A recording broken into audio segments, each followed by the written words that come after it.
Meet Marcus and Tyler. They're both 31. Same city. Both make roughly $58,000 a year. Marcus has never missed a bill payment. Not once in 9 years. Tyler forgot to pay his credit card last month because he was rewatching Succession for the third time. Marcus's credit score? 634. Tyler's? 741. Same age, same income, same city. 107 points apart. And not a single line of the credit scoring algorithm mentions the word race. Your stomach should be doing something right now. Hold that feeling. My name is Mr. Dollar, and I'll be honest, this video made my blood boil to research, because we're talking about systems that claim to be colorblind but somehow always see the same colors. Credit scoring is supposed to be the great equalizer. Pure math, no bias, just data. Except the data has a history, and that history has a color. If you've ever done everything right and still had a mediocre credit score, or if you've ever wondered why the race-neutral financial system produces wildly racial outcomes, hit subscribe. Because today we're not talking about how to raise your score by 50 points with one weird trick. We're talking about why the credit score itself might be the trick. How a 3-digit number invented in 1989 managed to bake generations of racial inequality into a formula, and what you can actually do about it. And by the end, I'm going to show you one data point so damning that it breaks the entire "it's just math" argument in half. Stay for that. But first, we need to understand something most people have never heard of, and it starts in 1933. There's a concept researchers call baked-in bias. It comes from data scientists and the National Consumer Law Center, not a sociology seminar. It explains how a system can be technically race-neutral and functionally racist at the same time. In 1933, the US government created the Homeowners Loan Corporation. Its job? Decide which neighborhoods were safe for mortgage lending. They drew maps. Green, safe. Red, too risky. Guess what made a neighborhood red? If black people lived there. This was called redlining. The Federal Housing Administration literally refused to guarantee home loans in black communities. White families got subsidized mortgages, built equity, passed wealth to their kids. Black families got locked out for decades. Now, fast forward to 1989. Fair Isaac Corporation introduces the FICO score. It measures 5 things: payment history, amounts owed, length of credit history, new credit, and credit mix. Race isn't one of them. Sounds fair, right? Except every single one of those 5 factors is downstream of the thing that just happened. If your grandparents couldn't get a mortgage because of redlining, your parents didn't inherit home equity. If your parents didn't inherit equity, you didn't get a $40,000 down payment gift at 25. If you didn't get that gift, you rent. And here's the part that's going to make you want to throw your phone.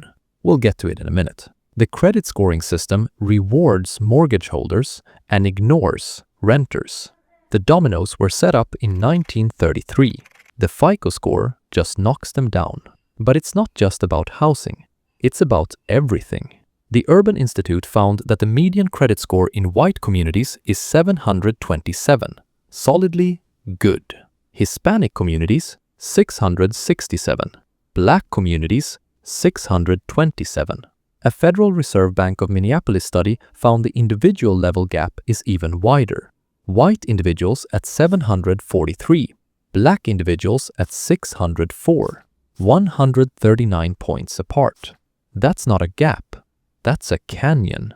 That's the difference between "welcome to your new home" and "we're going to need a cosigner and your firstborn." Among young adults aged 25 to 29, the median score in majority black communities drops to 582, subprime territory.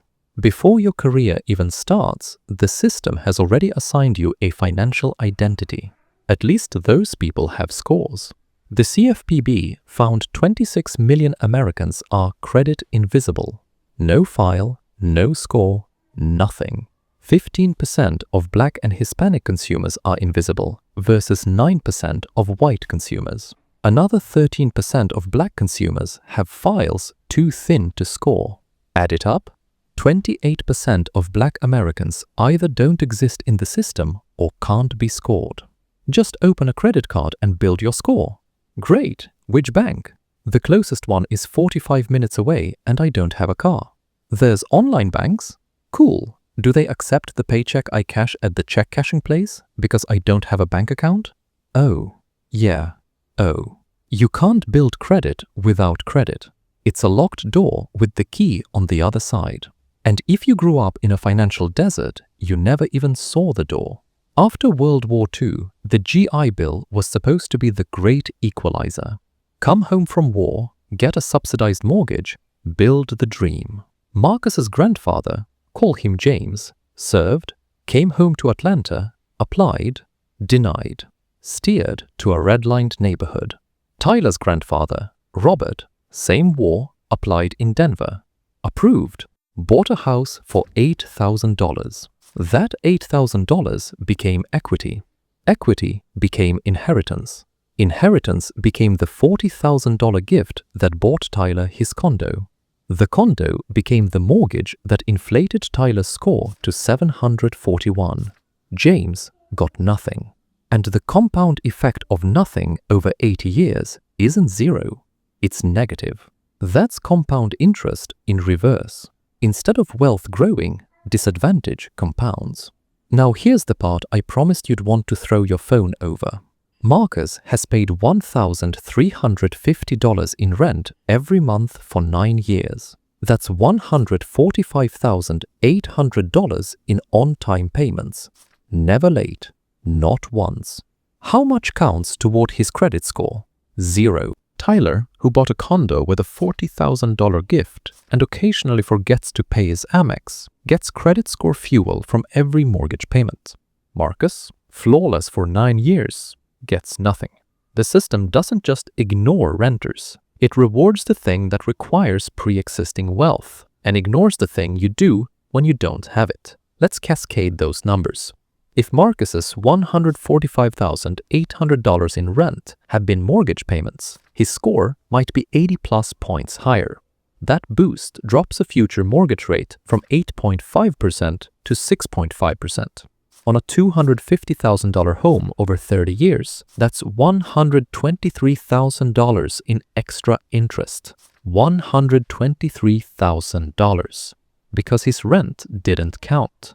Studies by the Credit Builders Alliance and Experian show that when rent payments are included, scores almost always go up. The fix exists, the system just doesn't use it. A 2024 study found Black and Hispanic borrowers are 52% more likely to experience a debt collection judgment than similar white borrowers. Not 5%, not 10%, 52%. And here's the death spiral. A judgment tanks your score. A tanked score means higher interest rates. Higher rates mean more money going to interest instead of principal. Tighter cash flow means more missed payments. More missed payments mean more debt collection.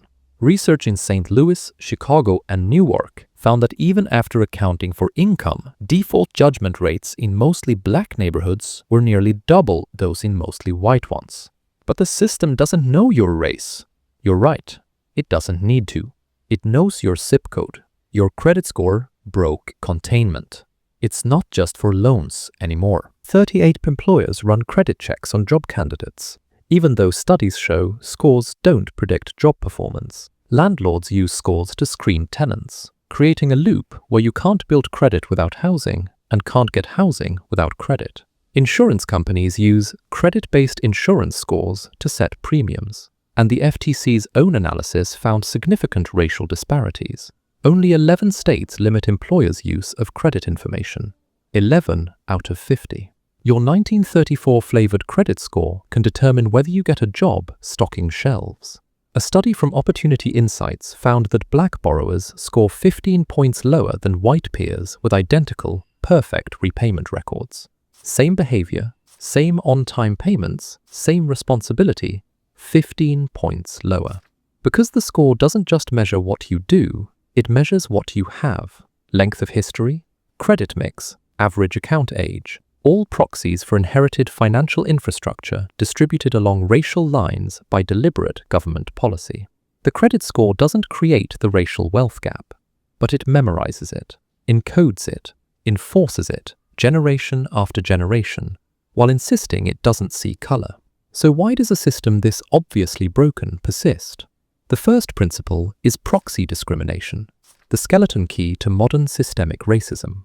You can't legally use race as a variable. The Equal Credit Opportunity Act of 1974 made that clear. But you can use zip code, home ownership status, length of credit history, student loan debt, and every single one correlates with race, because decades of government-backed discrimination sorted people by race into different zip codes, home ownership rates, and debt burdens in the first place. It's like banning someone from a restaurant for not wearing shoes after you've stolen their shoes. Technically, the policy is shoe neutral. The second is choice architecture. Credit scoring chose to count mortgages but not rent, chose to count credit cards but not utility payments, chose to measure length of credit history in a country where one group was legally barred from accessing credit until 1968. Every measurement choice is a design choice. Every design choice has a winner and a loser. And who benefits? Banks make $12 billion a year on overdraft fees, disproportionately from low-income and minority consumers. The entire consumer lending industry is built on the spread between prime and subprime rates. The racial credit gap isn't a bug, it's a revenue stream. Here's how you fight back. The core principle. The credit scoring system rewards behaviors that correlate with inherited wealth. If you don't have inherited wealth, you artificially replicate those signals. You're not cheating. You're reverse engineering a system that was never designed for you. Step 1. Become visible. Get a secured credit card. $200 to $500 deposit becomes your limit. Use it for one recurring bill. Pay it off monthly. Within 6 months, you exist. That's the entry ticket. Step 2. Hack the rent gap. Experian Boost and newer platforms report rent to bureaus.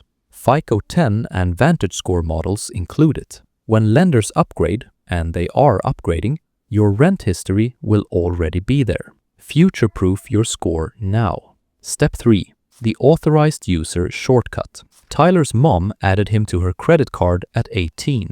That card's 20-year history is on his report. Find someone you trust with a long-standing card in good standing. Get added. You don't even need to touch the card. Their history becomes your history. That single move can add 50 to 100 points on a thin file. Step 4. Audit for weaponized errors. 1 in 5 credit reports contains errors, hitting Black and Hispanic consumers harder. Pull all 3 reports at annualcreditreport.com. Dispute everything inaccurate. A removed collection can swing 50+ points overnight. This isn't maintenance, it's financial self-defense. Step 5. Compound the signals. Once you crack 670, better cards, lower rates, and eventually a mortgage become available. Every upgrade feeds the algorithm. The flywheel turns your direction. The first 100 points are warfare. The next 100 are momentum. You're not playing a fair game. Nobody's asking you to pretend it's fair. But knowing the rules of an unfair game is the difference between losing by design and winning by strategy. Here's the truth the credit industry doesn't want spoken out loud. The FICO score is a photograph of American inequality, developed in a darkroom of historical racism printed on paper that says objective at the top. It doesn't ask your race. It doesn't need to. It asks questions whose answers were determined by race, decades before you were born. But knowing that changes the math. Every point you add isn't just a number. It's a tactical strike against a system that bet on you staying invisible, staying subprime, staying profitable for them. Your credit score is a weapon that was pointed at you. The Score Armor framework turns it around. If this video showed you something the system wasn't designed for you to see, share it. Your cousin who just got denied for a car loan at 22. Your friend who's been paying rent for a decade and can't understand why their score won't move. We don't talk about this enough. We talk about credit tips, but never credit history. The real history, drawn on redlining maps. Remember Marcus and Tyler? Same age, same income, 107 points apart. That gap wasn't created by responsibility, it was created by policy. Policy that started in 1933 and got laundered through an algorithm in 1989. Hit subscribe because we're going to keep pulling back the curtain on every system that calls itself neutral while producing outcomes that are anything but. The credit score doesn't see race, it just sees everything race built and pretends it got there on its own. Now you see it too. Go build your score armor. You were never the problem.